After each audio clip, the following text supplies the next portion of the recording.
मैं अजीत हरसाना। आज हम यहाँ पहुँचे हैं डीओ ऑफिस सेक्टर 16 फरीदाबाद।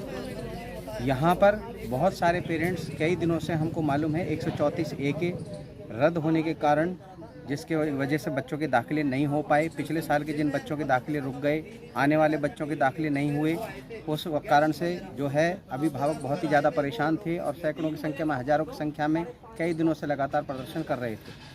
अभी पीछे एक खबर आई थी अखबार में, 2-3 अखबारों में ये खबर छपी कि 134A को दोबारा से बहाल कर दिया गया है। लेकिन उसके बावजूद भी अभी तक जो है डीओ ऑफिस पे यहाँ अभिभावक बैठे हुए हैं। तो उनसे हम पूछते हैं क्या कारण है, वो यहाँ क्यों बैठे हैं। जिस बच्चे को हुआ है उसको भी स्कूल से निकाला जा रहा है। नहीं, आप ये बताइए, आप जो अभी यहाँ आए हैं 134A जो दोबारा बहाल हो गई है, उसके बावजूद अब आपसे क्या बोला गया है यहाँ पर? ये बोला गया कि हमारे पास चंडीगढ़ से कोई मैसेज नहीं है, पेपर झूठा बता रहा है, पेपर कोई निकाल सकता है। अच्छा, पेपर कोई भी निकाल सकता है, खबर कोई भी डाल सकता है, इसलिए हम जो है आपको अलाउ नहीं कर सकते जब तक कि चंडीगढ़ से कोई खबर नहीं आएगा तब तक हम नहीं अलाउ कर सकते हैं। अच्छा, तो अब आपसे ये बात किसने बोली है? डीओ ऑफिस से डीओ साहब से बात हुई है आपकी? नहीं, वर्मा जी। वर्मा जी कौन है? वहाँ सेक्रेटरी है यहाँ का। अच्छा, सेक्रेटरी है वहाँ। तो उन्होंने आपको ये बताया है? हाँ सर। तो अब आगे फिर आपकी क्या रणनीति है? हम लोग चाहते हैं कि सरकार गलत वहाँ से पेपर जो पर गुजर जी का शिक्षा मंत्री है, उसका पेपर में गलत थोड़े न्यूज आएगा सर। कोई मीडिया वाले गलत न्यूज थोड़े देंगे, गलत न्यूज़ थोड़ी देंगे। बिल्कुल सही बात है। तो बोले आपका भी यही? हाँ सर, हमारा भी 134A का मुद्दा है और हम करीब 4 महीने से भटक रहे हैं, जो कि हमें आपके बच्चे ने पेपर कब दिया था? हमारे बच्चे ने दिसंबर में पेपर दिया था, 5 दिसंबर को पेपर दिया तो था। उसका क्लियर हो गया था? उसका क्लियर हो गया था, अच्छे नंबरों से पास हुआ। दोनों बच्चे मेरे से, एक कक्षा में जी। कौन सी कक्षा में? जब बेटी का पेपर हुआ था, बेटी 8 में थी, संध्या स्कूल आया उसका, और बेटा 3rd में था, उसको MD इंग्लिश मीडियम स्कूल आया है।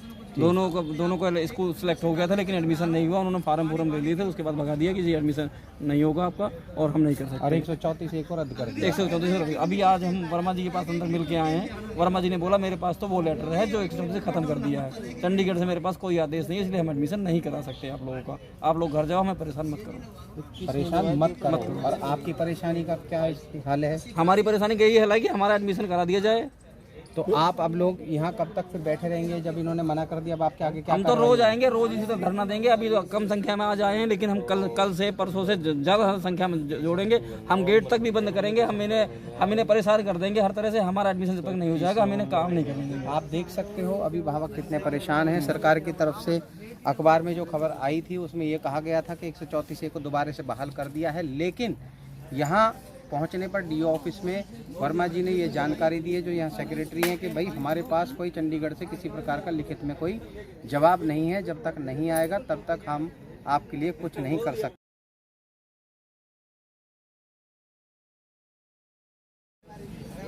मैं अजीत हरसाना। आज हम यहाँ पहुँचे हैं डीओ ऑफिस सेक्टर 16 फरीदाबाद। यहाँ पर बहुत सारे पेरेंट्स कई दिनों से हमको मालूम है 134A के रद्द होने के कारण, जिसके वजह से बच्चों के दाखिले नहीं हो पाए। पिछले साल के जिन बच्चों के दाखिले रुक गए, आने वाले बच्चों के दाखिले नहीं हुए, उस कारण से जो है अभिभावक बहुत ही ज़्यादा परेशान थे और सैकड़ों की संख्या में, हज़ारों की संख्या में कई दिनों से लगातार प्रदर्शन कर रहे थे। अभी पीछे एक खबर आई थी अखबार में, 2-3 अखबारों में ये खबर छपी कि 134A को दोबारा से बहाल कर दिया गया है। लेकिन उसके बावजूद भी अभी तक जो है डीओ ऑफिस पे यहाँ अभिभावक बैठे हुए हैं। तो उनसे हम पूछते हैं क्या कारण है, वो यहाँ क्यों बैठे हैं। जिस बच्चे को हुआ है उसको भी स्कूल से निकाला जा रहा है। नहीं, आप ये बताइए, आप जो अभी यहाँ आए हैं 134A जो दोबारा बहाल हो गई है, उसके बावजूद अब आपसे क्या बोला गया है यहाँ पर? ये बोला गया कि हमारे पास चंडीगढ़ से कोई मैसेज नहीं है, पेपर झूठा बता रहा है, पेपर कोई निकाल सकता है। अच्छा, पेपर कोई भी निकाल सकता है, खबर कोई भी डाल सकता है, इसलिए हम जो है आपको अलाउ नहीं कर सकते जब तक कि चंडीगढ़ से कोई खबर नहीं आएगा तब तक हम नहीं अलाउ कर सकते हैं। अच्छा, तो अब आपसे ये बात किसने बोली है? डीओ ऑफिस से डीओ साहब से बात हुई है आपकी? नहीं, वर्मा जी। वर्मा जी कौन है? वहाँ सेक्रेटरी है यहाँ का। अच्छा, सेक्रेटरी है वहाँ। तो उन्होंने आपको ये बताया है? हाँ सर। तो अब आगे फिर आपकी क्या रणनीति है?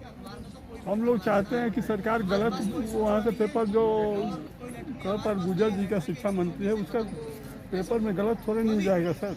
कोई मीडिया वाले गलत न्यूज़ थोड़े देंगे। गलत न्यूज़ थोड़ी देंगे, बिल्कुल सही बात है। तो बोले आपका भी यही हाँ सर, हमारा भी 134A का मुद्दा है और हम करीब 4 महीने से भटक रहे हैं, जो कि हमें आपके बच्चे ने पेपर कब दिया था? हमारे बच्चे ने दिसंबर में पेपर दिया था, 5 दिसंबर को पेपर दिया तो था। उसका क्लियर हो गया था? उसका क्लियर हो गया था, अच्छे नंबरों से पास हुआ। दोनों बच्चे मेरे से, एक कक्षा में जी कौन सी कक्षा में? जब बेटी का पेपर हुआ था, बेटी 8 में थी, संत निरंकारी स्कूल आया उसका, और बेटा 3rd में था, उसको MD इंग्लिश मीडियम स्कूल आया है। दोनों को स्कूल सेलेक्ट हो गया था, लेकिन एडमिशन नहीं हुआ। उन्होंने फार्म ले लिए थे, उसके बाद भगा दिया कि जी एडमिशन नहीं होगा आपका और हम नहीं कर सकते। और 134A को रद्द कर दिया। 134 अभी आज हम वर्मा जी के पास अंदर मिल के आए हैं। वर्मा जी ने बोला मेरे पास तो वो लेटर है जो 134 से ख़त्म कर दिया है, चंडीगढ़ से मेरे पास कोई आदेश नहीं है, इसलिए हम एडमिशन नहीं करा सकते आप लोगों का। आप लोग घर जाओ, हमें परेशान मत करो। परेशान मत करो। और आपकी परेशानी का क्या हाल है? हमारी परेशानी यही है कि हमारा एडमिशन करा दिया जाए। तो आप अब लोग यहाँ कब तक फिर बैठे रहेंगे? जब इन्होंने मना कर दिया, अब आपके आगे क्या? हम तो रोज आएंगे, रोज इसी तरह धरना देंगे। अभी तो कम संख्या में आज आए हैं, लेकिन हम कल से परसों से ज़्यादा संख्या में जोड़ेंगे। हम गेट तक भी बंद करेंगे, हम इन्हें परेशान कर देंगे हर तरह से। हमारा एडमिशन जब तक नहीं हो जाएगा, हम इन्हें काम नहीं करेंगे। आप देख सकते हो अभी भावक कितने परेशान हैं। सरकार की तरफ से अखबार में जो खबर आई थी उसमें ये कहा गया था कि 134A को दोबारा से बहाल कर दिया है, लेकिन यहाँ पहुंचने पर DO ऑफिस में वर्मा जी ने ये जानकारी दी है, जो यहाँ सेक्रेटरी हैं, कि भाई हमारे पास कोई चंडीगढ़ से किसी प्रकार का लिखित में कोई जवाब नहीं है। जब तक नहीं आएगा तब तक हम आपके लिए कुछ नहीं कर सकते।